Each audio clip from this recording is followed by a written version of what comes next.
Good afternoon, good morning, good evening, wherever your time zone is. Welcome to our webinar.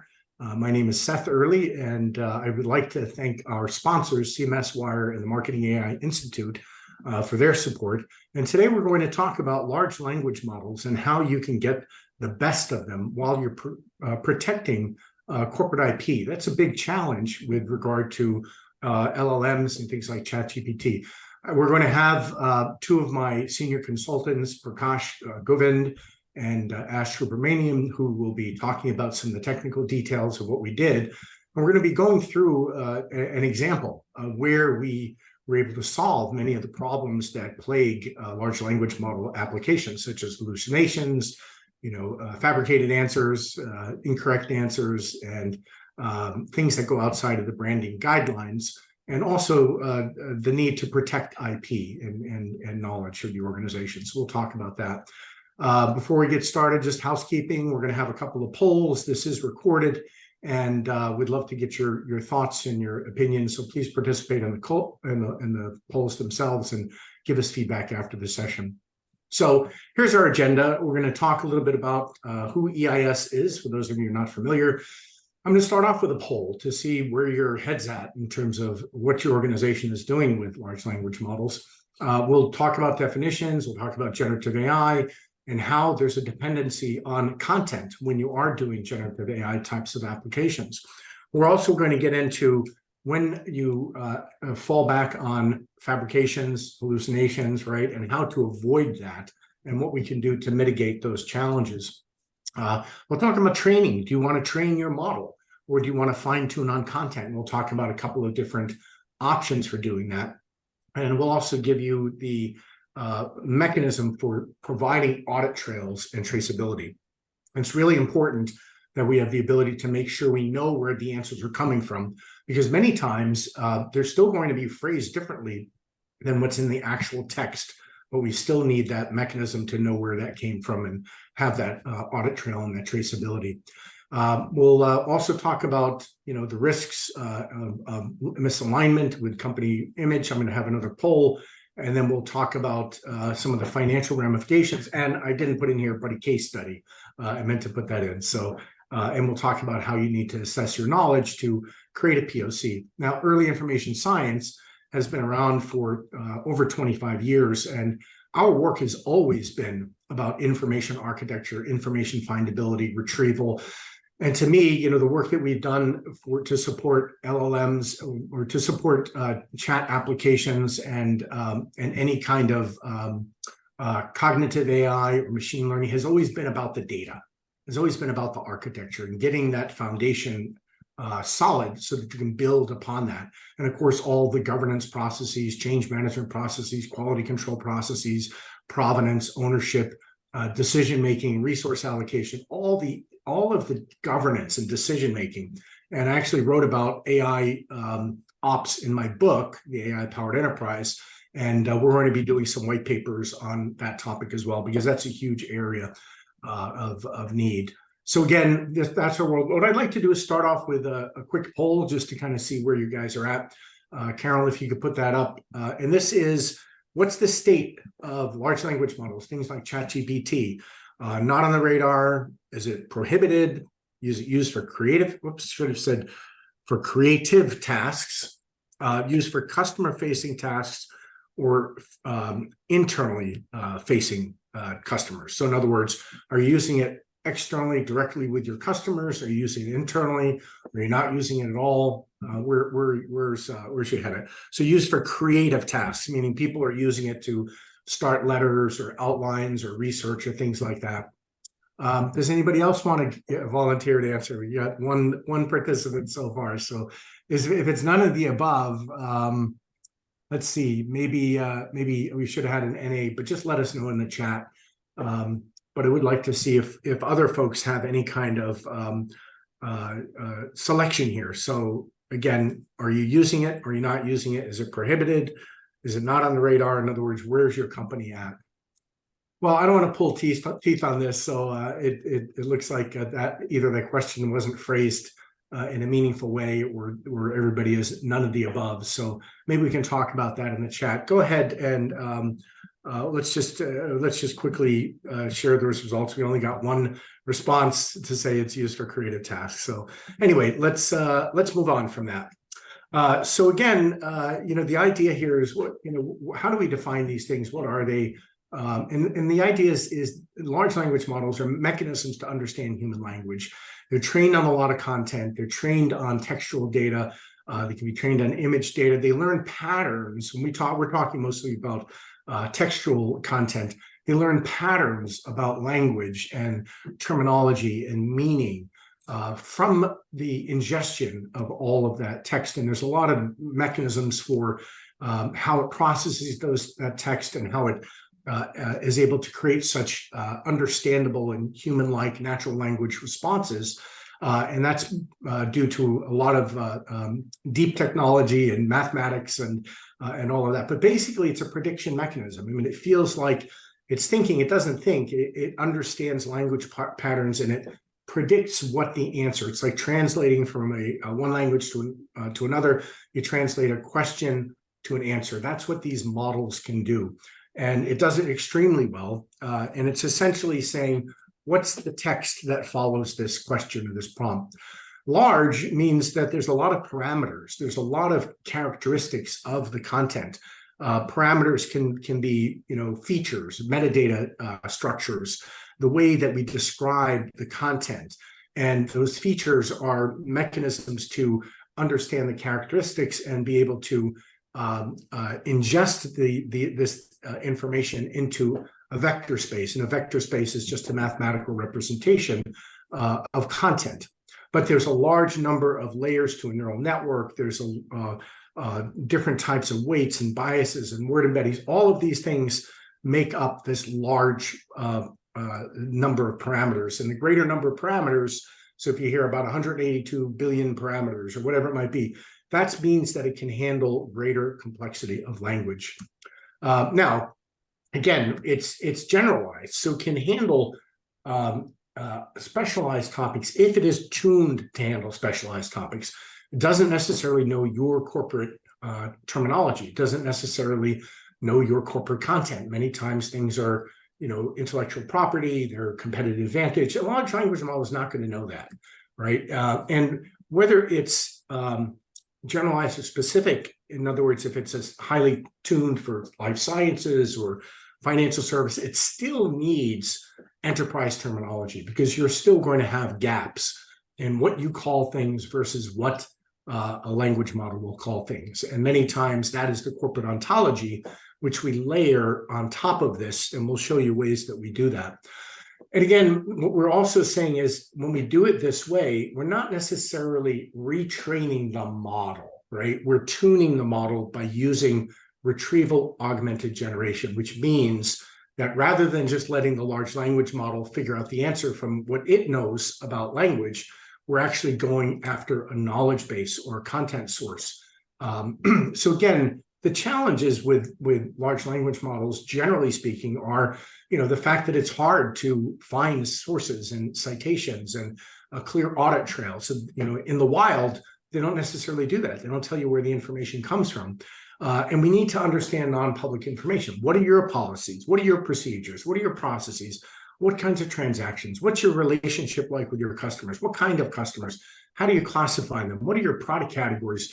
All the things that are unique to your organization need to be accounted for, and they're not in a generalized language model.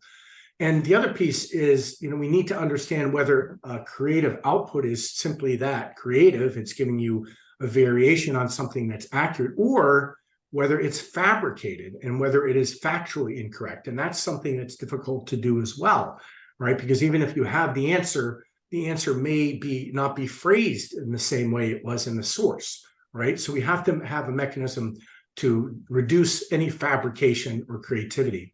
And again, we need to test whatever it is we're doing. We need to test it with use cases, libraries of use cases, lots of different types of questions, and we need to form a baseline for functionality from when we make changes to our model or to our content. And I like to say this, Ash, this was when you told me, if you like the answer, it's creative. If you don't like the answer, it's hallucination. I think it's more accurate to say if it's factually correct, it's creative. If it's factually incorrect, it's a hallucination.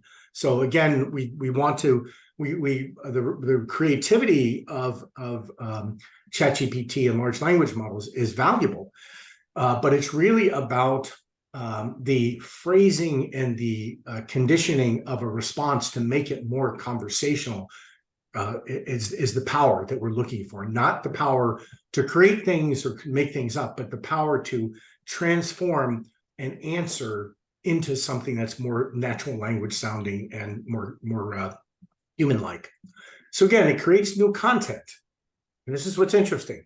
It's trained to learn the patterns and relationships in knowledge. Learned knowledge generates the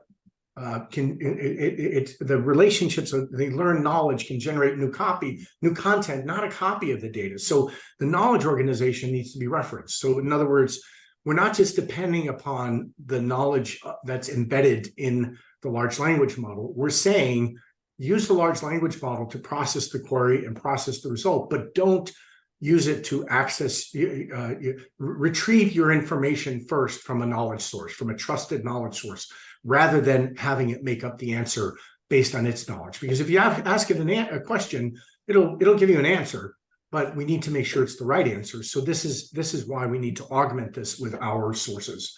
So again, when we look at how these are done, they're trained on available content. They can be fine-tuned for specific domains or topics.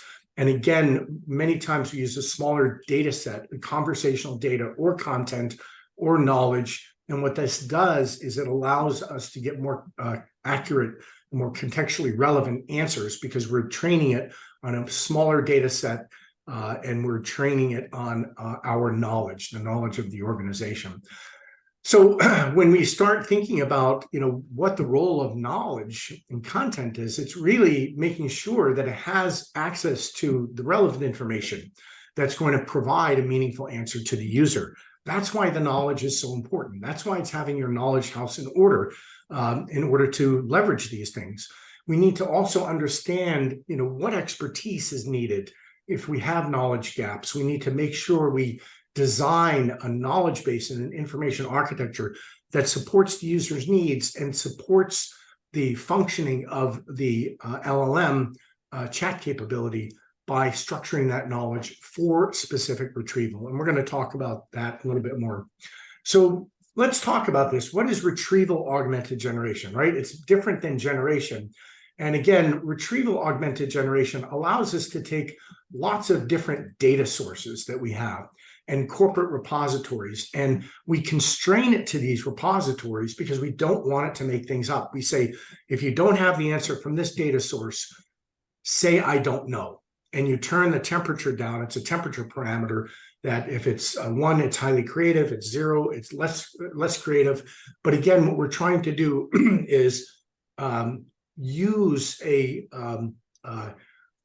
model where we can access our knowledge, but not expose that knowledge to the commercial model. In other words, many times if you upload your content and upload your questions, it becomes part of the training data. We're not doing that. We don't want to upload the answers. We don't want to upload the content.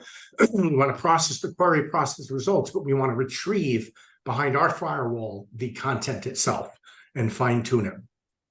So this is kind of a continuum that I've shown people before when I've always talked about how chatbots are just an information retrieval mechanism. We updated this to include retrieval augmented generation. It used to simply say, whatever it said in the last one, it was some kind of a chatbot or virtual assistant. But when you look at it, all of these things, whether it's basic search, a knowledge portal, a virtual assistant, or retrieval augmented generation, they're all mechanisms to retrieve information, right? And depending upon the tool that we're using, we're going to have different needs and different structures for our knowledge base, for our search interaction, for the information architecture. The user experience is going to be different, and the enabling technologies will be different. And I'll just point out that what we're showing in the last column is that we ingest knowledge into a vector space, and a vector database simply creates a mathematical representation of information. And that's how it does its searches. But we also ingest additional metadata as part of the embeddings to enrich those vectors. And what that does is that gives us that very specific information that's needed to contextualize a piece of content, right? Because when you ingest these things in to these LLMs, they break them up, they componentize them, and they can either componentize them arbitrarily in certain token links and have overlapping frames, or you can componentize it intelligently and include metadata on those components so that you can always have the retrieval context for that information. So again, similarity search, vector search, augmented with metadata. We use ontologies, we use knowledge graphs, we use NLP. It's a conversational interaction. And again, you can see we use semantic search, we use LLMs, we use NLP and classification. Again, this is that next generation. This is that next level of retrieval. So with that, Ash, should I let you walk through this particular diagram, or you want me to walk through this one? I'll walk through this one. So again, when we're generating this, we start off with user query and we process that query using the LLM. And what that does is it's kind of like a thesaurus on steroids. It normalizes the query and ingests it into a vector space. If we generate the response based on the LLM's understanding of language, it uses publicly available information and it is not specific to our organization, but we can get a response. If we do it slightly differently, if we retrieve it based on querying our organizational content, what we're doing is we're ingesting a knowledge base or content management system or product information management system. You can do this with product commerce and conversational commerce. Ask questions of product catalogs by ingesting the product catalog into the vector space. And again, we're retrieving from that vector space with the additional metadata, and that is providing a much more accurate answer. We're also providing the conditioning the response. So what you'll see in the walkthrough that we do a little bit later is the answers come in fragments and pieces. And what happens is the LLM is able to could put that into a conversational format. So it's very powerful.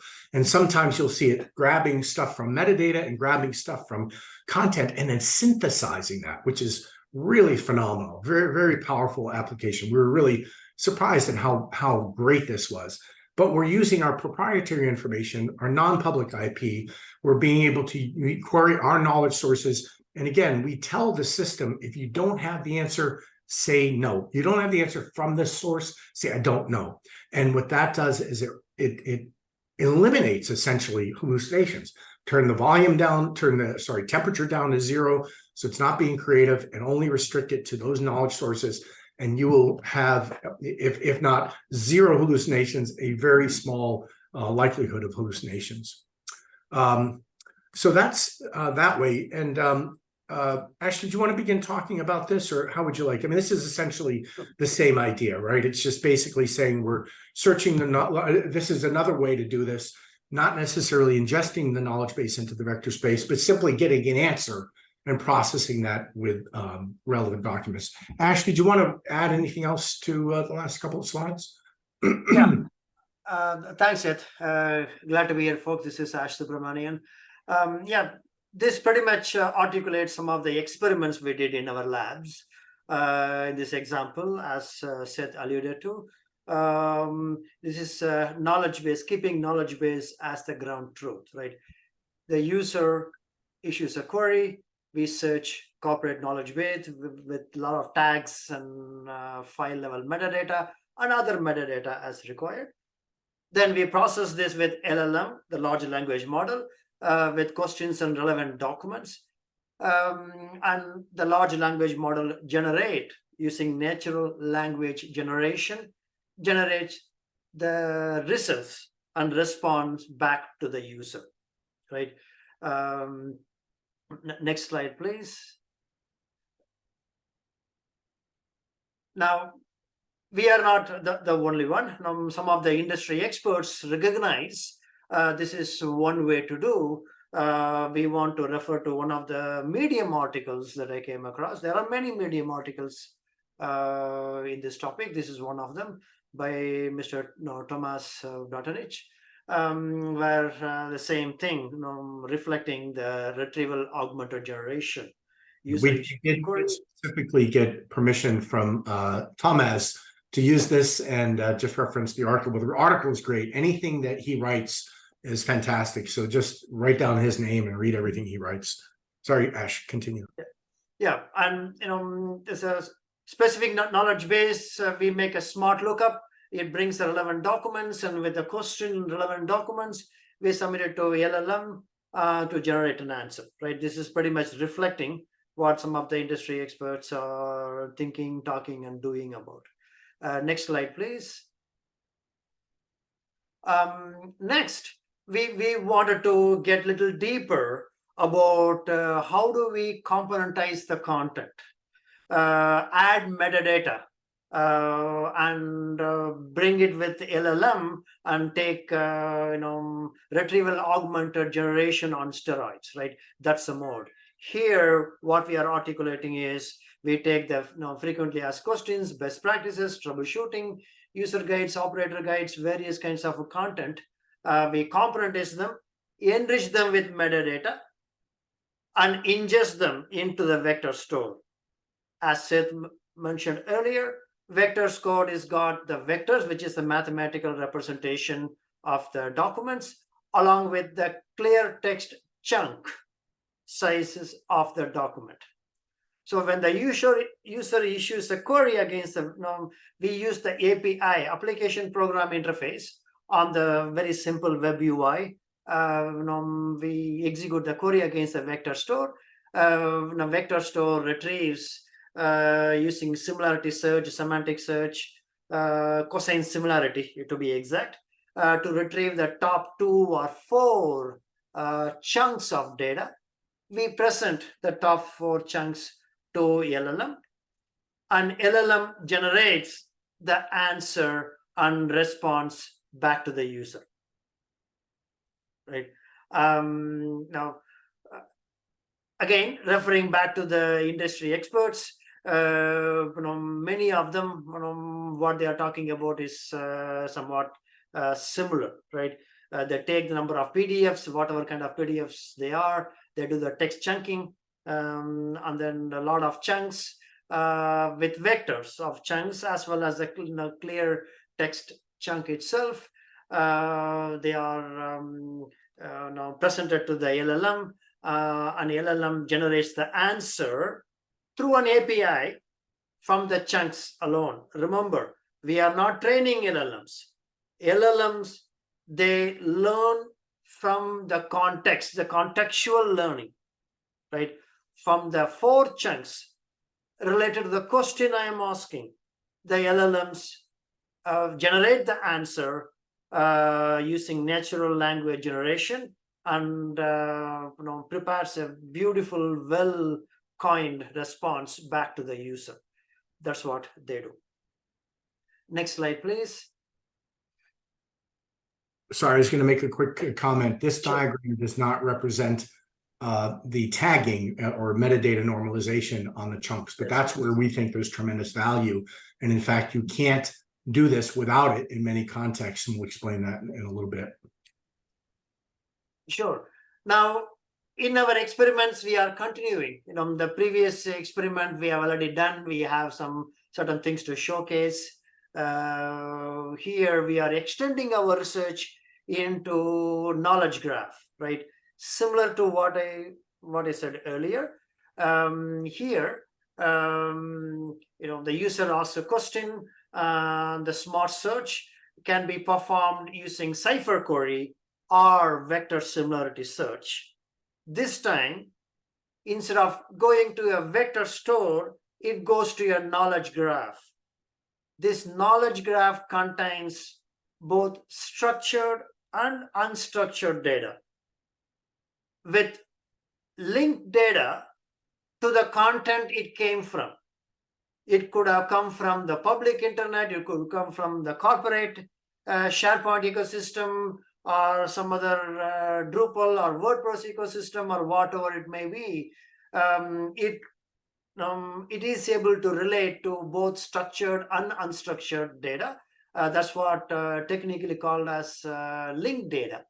Now, getting back to the flow, the cipher query or the vector similarity search, both are executed through APIs against this knowledge graph.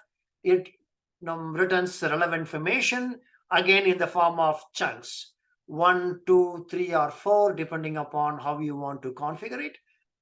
Then the question, along with the retrieved chunks from the knowledge graph, goes into the large language model. Then large language model generates the answer and response. One information I want to share with you.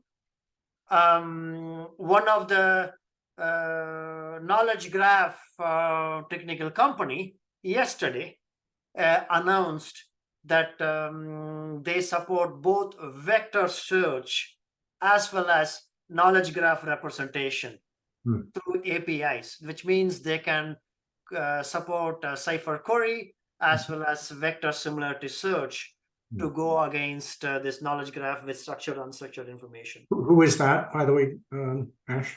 That's Neo4j. Neo4j, great, yeah. It is a public information. Yes, yes. There is nothing private, about it. It's as early as yesterday it was announced.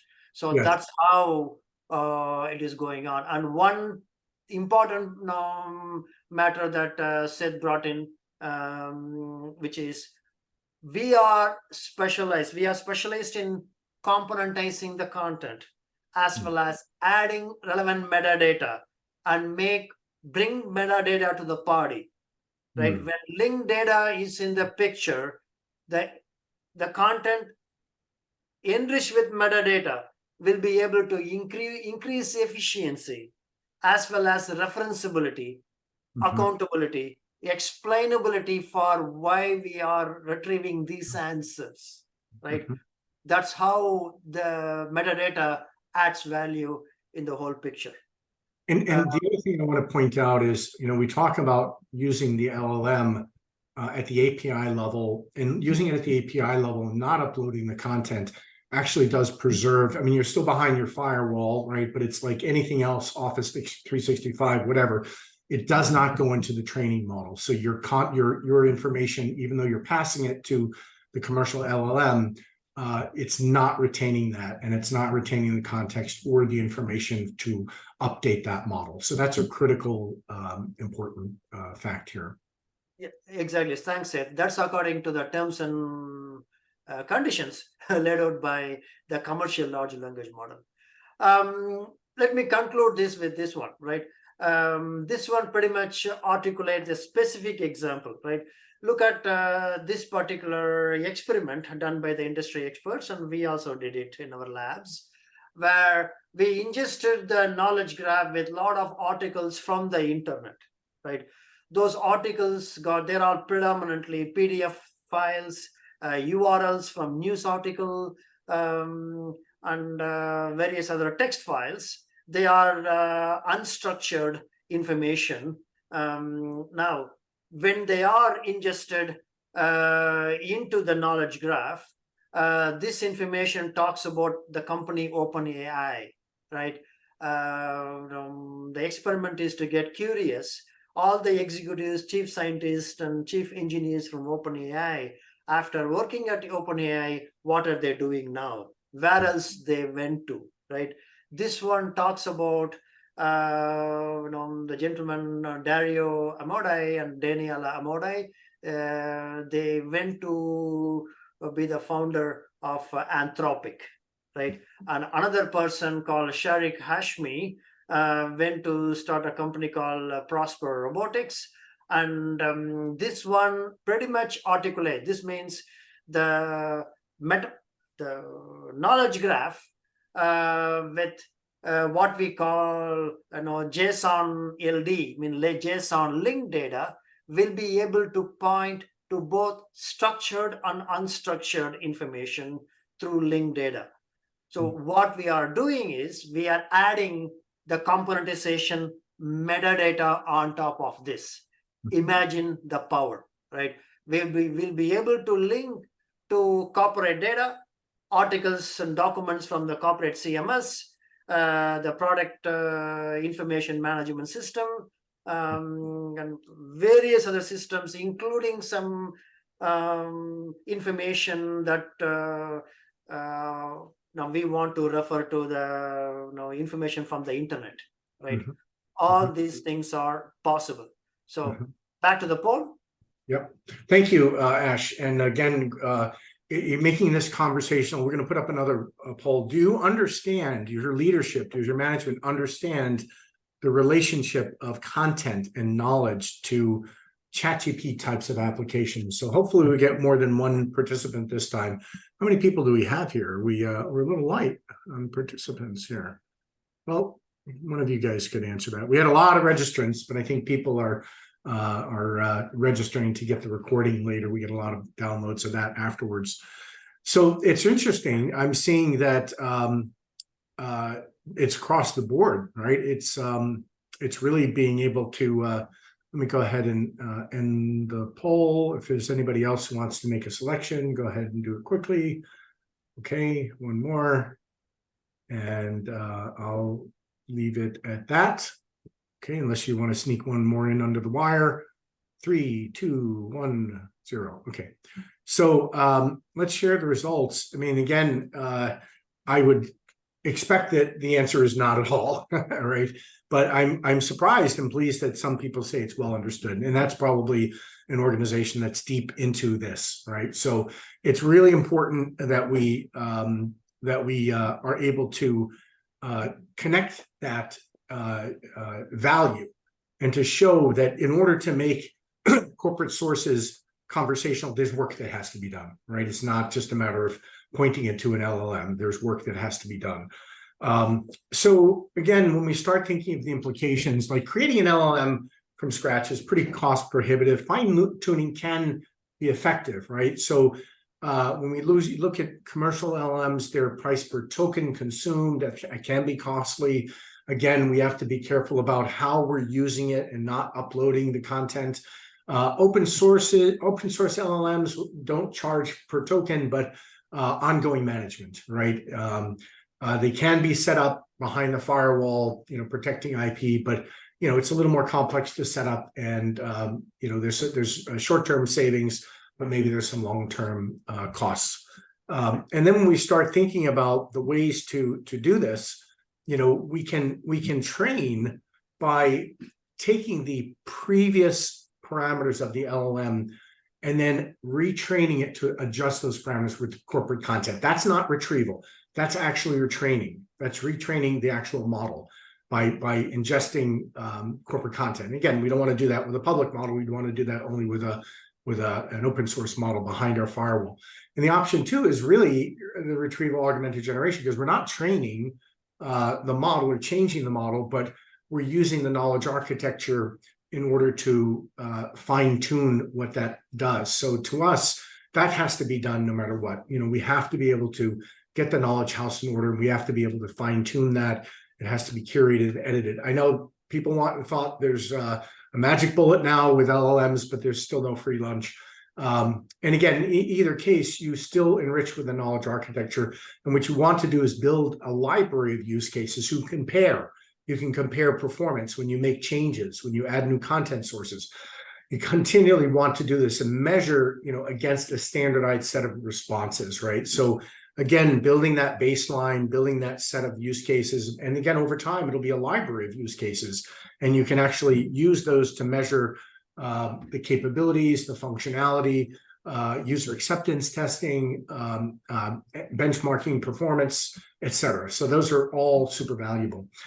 I'm not going to go through all of this, but there's a bunch of possibilities, right? We can have a commercial or an open source, and then we can either train it or not train it. And there's ways of doing it, right? If we can, and there's the advantages and disadvantages. So I'll let you kind of look through this yourselves. Is there anything, Ash or Prakash, you wanted to call out on this particular slide? But it kind of goes through all the possibilities. Nothing specific. The Nothing commercial specific.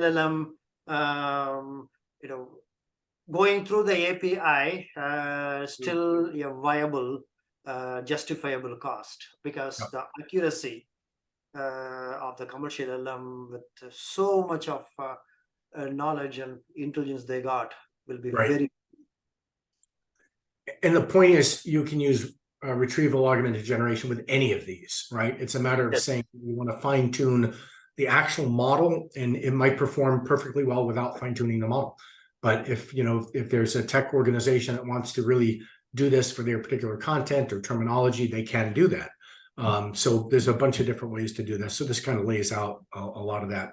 But my animation was a little off here. But what I wanted to do is point out that we have generalized language model, then we have industry-specific language models, and then we have our enterprise-specific terminology and metadata. And we have to augment that in every case, right? We can't just use any of these by themselves. Even the industry-specific ones can be too big, can be too bulky, can contain irrelevant terminology.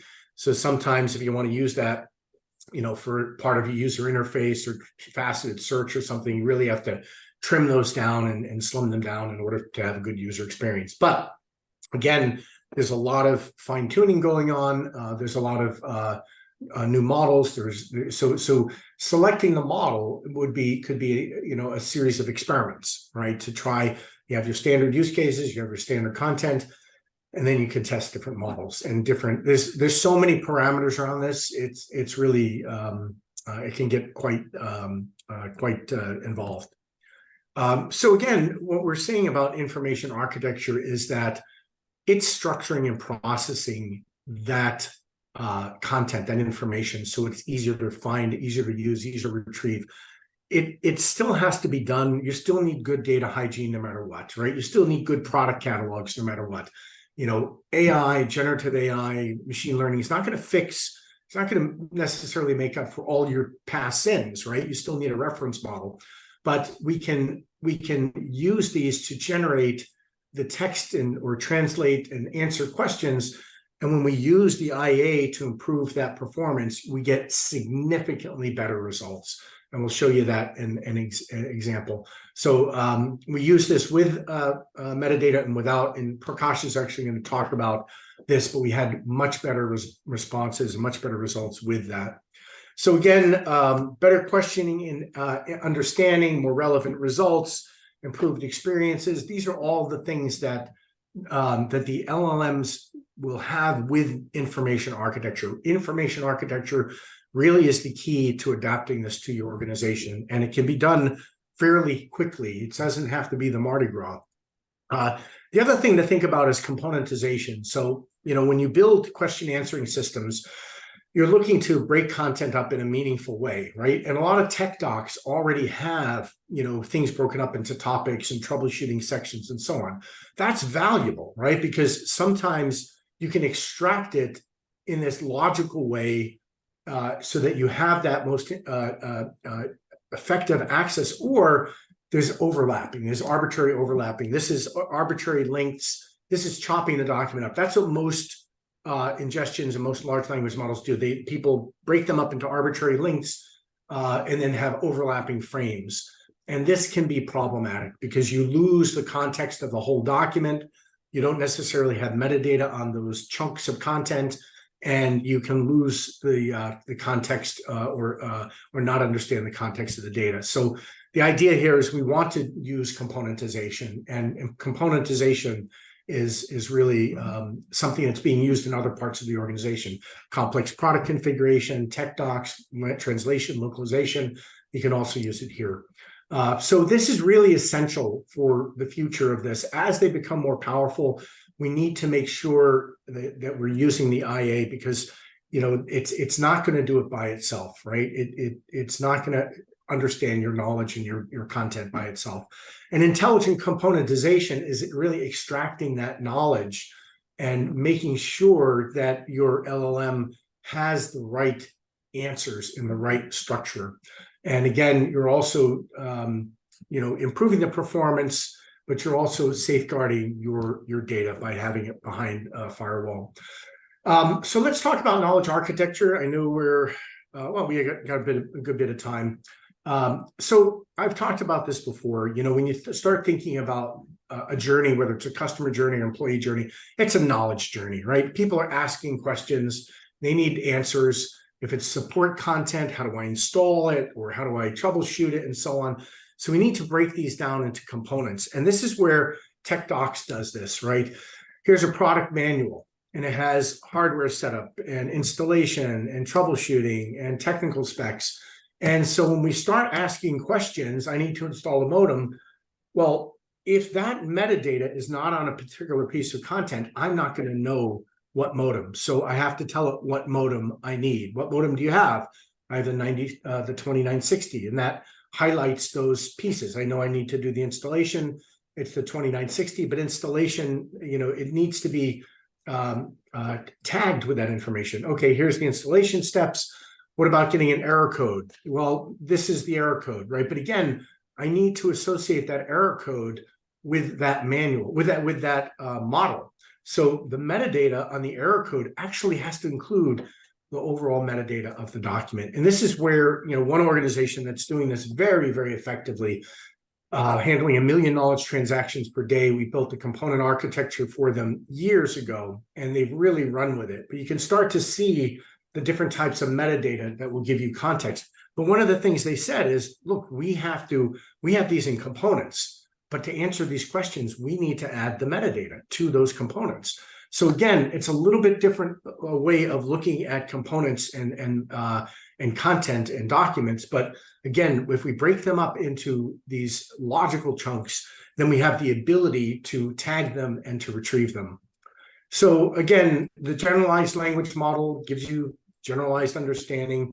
We can ingest it as a reference source. If the content isn't there, it's not going to provide an answer. So, content databases and tags are essential. We need the context provided by the metadata, and that's part of the embeddings. It's ingested with the embeddings. All right, Prakash, I'm going to let you take it from here. Can you pick it up where we on our experiment? Sure.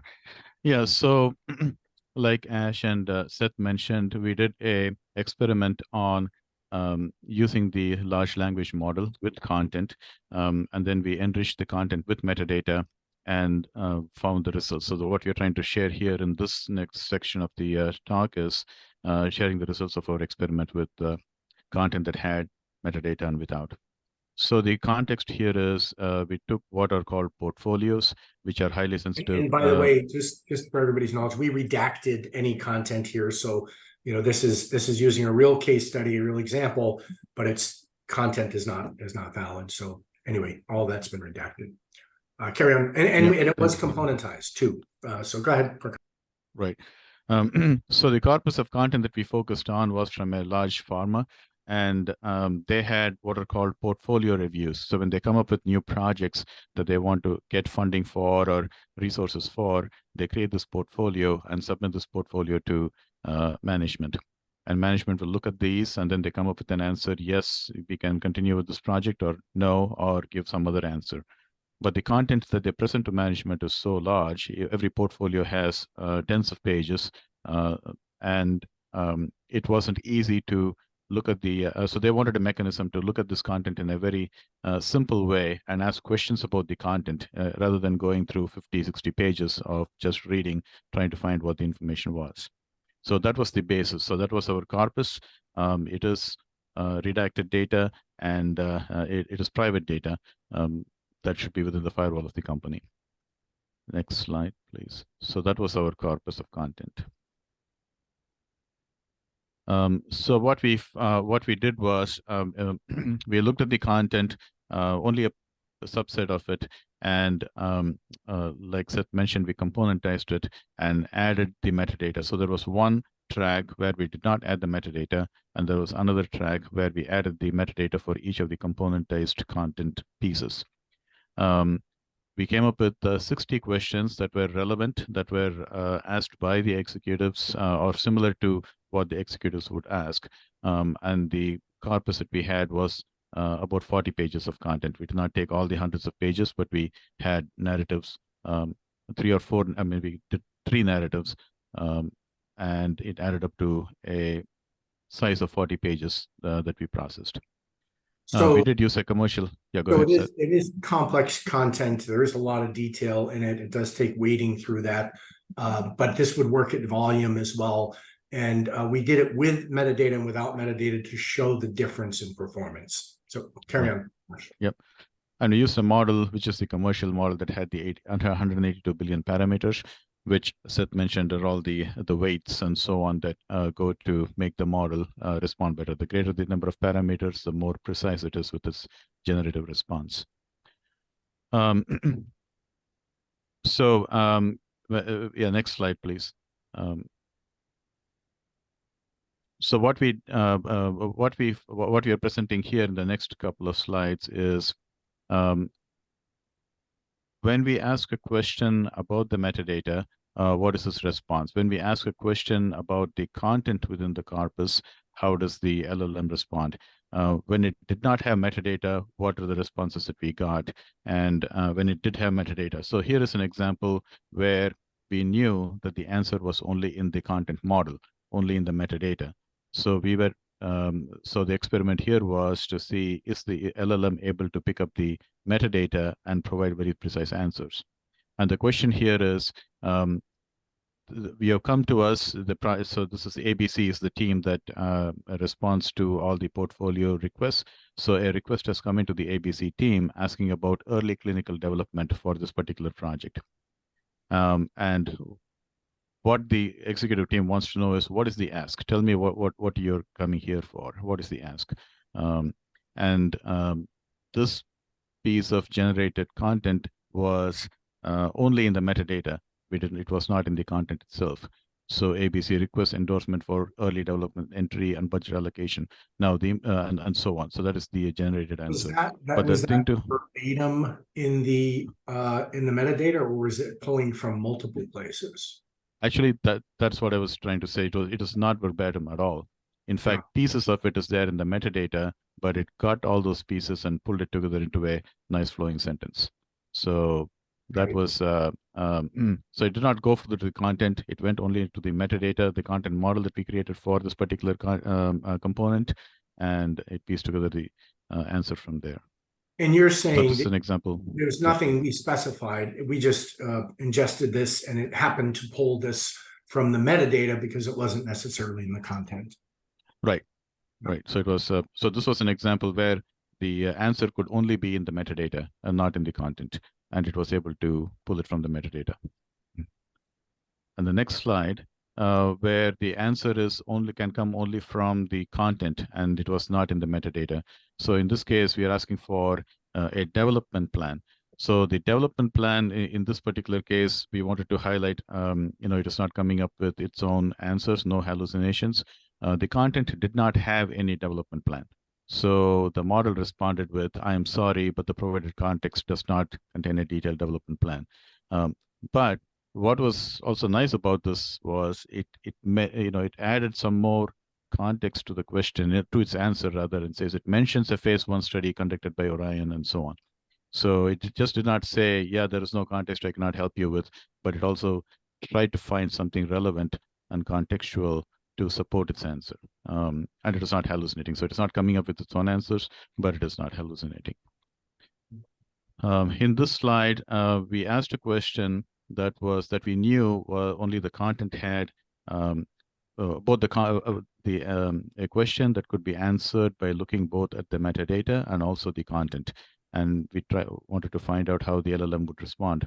So answers from both text and metadata came from LLM on how the question was posed. So in this case, we wanted to talk about the phases. So the first question was, okay, what are the different phases for this request to the executive team? And the answer was the different phases are phase 1, phase 2A, phase 2, 3, and so on. Now, this information is not there in the metadata. It pulled it from the content. Even though the metadata had information about a specific phase for that particular project, it was able to go and say, what are the different phases? And that came from content. But when we asked the other question that was very specific, or that only the metadata had, it was able to pull it also. So is the project in a specific phase? In this case, it is a pre-in phase. And it came back and said, yes, it is there. And that is, and it also added additional metadata items as to the date, where the meeting was scheduled for a certain date. So this was very interesting because how you pose the questions makes the difference, and the LLM is able to pick the right answer from both either the content or the metadata. or the content model. And this was another interesting result where we found that the LLM keeps the context even though the questions are within the metadata, not just necessarily the content. So the question here was, what is the variance strategy? Was the variance strategy approved for SMP62? So that's the project name, and we wanted to know what the decision was. So if you look at the picture at the top, there is decision short and decision detail. So in this particular case, the decision was not approved. So, and that is the expected answer. That was the answer that we were expecting, and it came from the metadata, and the LLM gives the answer, no, the variance strategy for SMPT did not get approved. Then we followed up with a question that was related to the previous question, where we wanted to say, okay, if it was not approved, show me the detailed reason. But notice that the question does not have any mention of SMP 062 or the approval status. We just asked directly about the detailed reason for the decision that came from the previous question.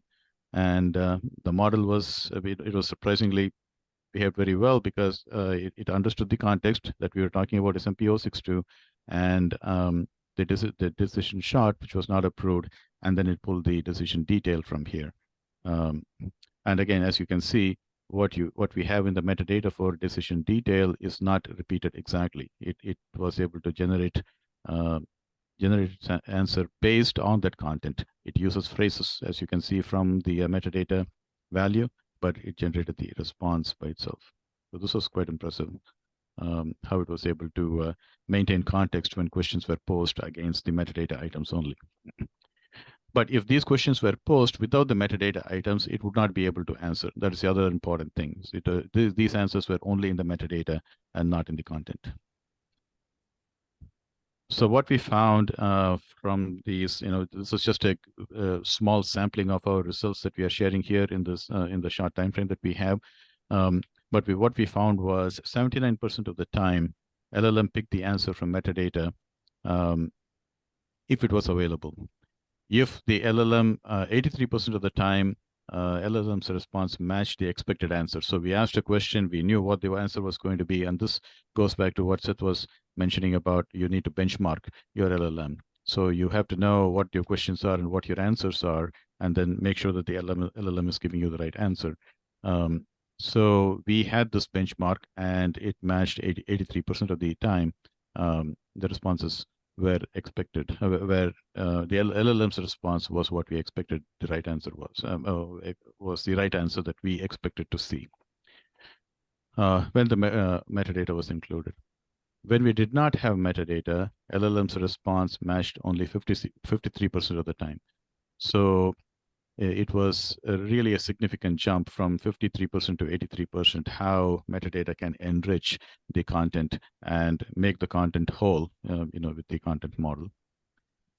Another couple of items to point out here is without metadata, LLM could not answer 19 questions because we did not allow it to hallucinate. So when it did not know the answer, it said, I don't know. And there was a lot of I don't know answers when there was no metadata. And again, this goes to,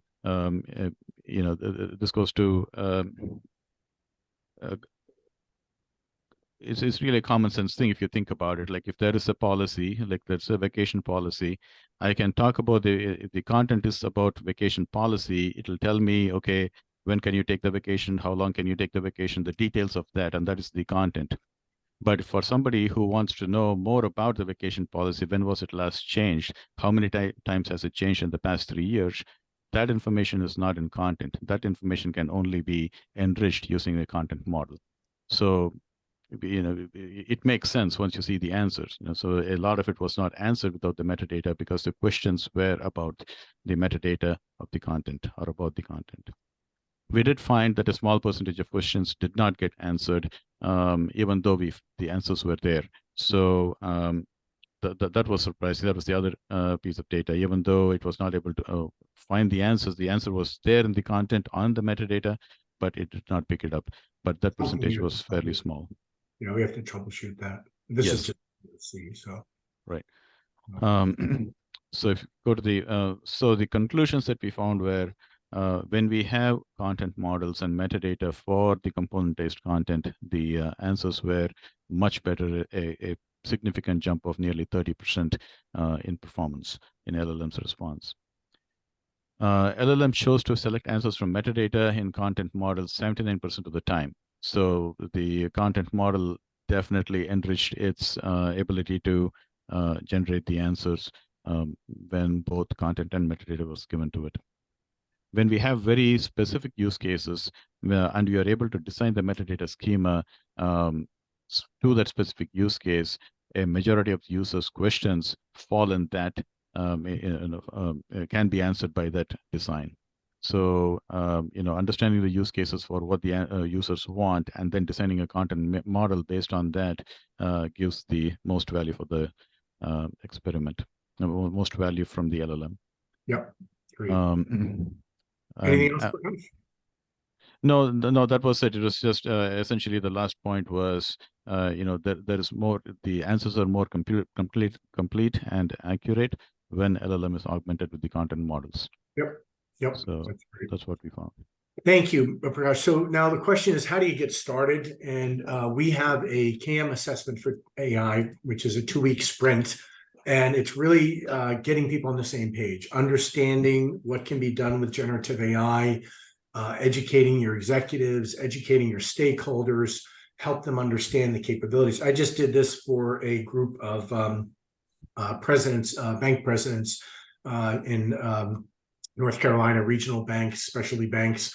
And they came back and said, hey, you really removed the fear and you made it clear what we need to do. So that's what you want. You want clarity. You want people educated. You want them to not be swayed by the nonsense and the noise that's out there. So helping them understand this is what it can do, here are the limitations, and then looking at target use cases, like where do you want to apply generative AI? Where are there knowledge bottlenecks? Is it in support? Is it internal, underwriting? Is it in some other process? Is it a review process? But the idea is, say, what are those narrow use cases where we can target this content, target these processes, capture baselines, and then show a measurable improvement. And understanding those factors. What does success look like, right? What would a metric be for us to go after to say, okay, we showed the value of this. And again, the readiness is really the business alignment, right? Are we clear? Do we know what the process is? I always say you can't automate a mess and you can't automate what you don't understand.